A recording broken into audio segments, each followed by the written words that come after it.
Oh, here we are again. Hope in the Old Testament, a very brief word study as we walk through the Old Testament, looking at all the uses of the word hope. And we're learning a lot about how God is doing things just to ignite in us a real trust and a hope in God. So I'm excited for what we have.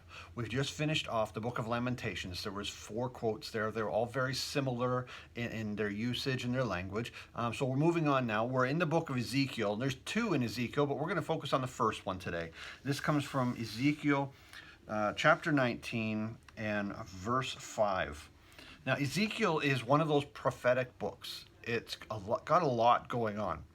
Ezekiel himself is in bondage with the people. They're in exile. They're in Babylon. They've been carried away. He has seen all of the things that they were warned about, and now it's happened, and they are gone. They're removed from the promised land.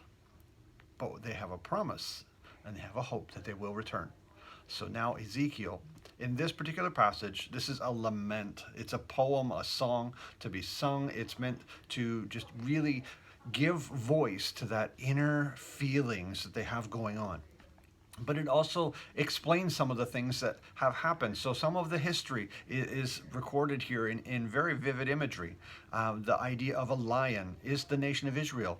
The people, the idea here of the young lion is the princes and the kings who rise up and how they behave.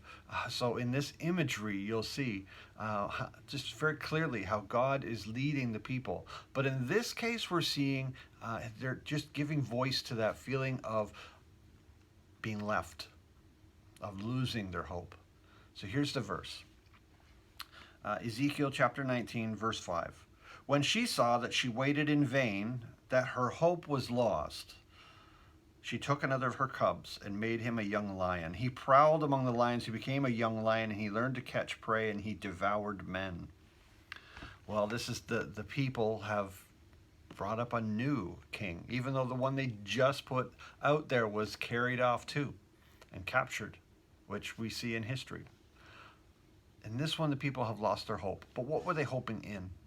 They're hoping in their own wisdom. They're hoping in their own strength that they could elect a king, bring a king up, raise him up from the house of David because that's who they'd selected. And they were just dashed because they were putting their hope in the wrong thing. They were looking everywhere except to God. And now, here's Ezekiel giving words to this, the feelings that they are without hope. Now, you and I were not without hope. We see this from the distance. We now know that what has happened. We see the after story as well, where they were brought back and God gave them back the land and they had kings. And then they had the king.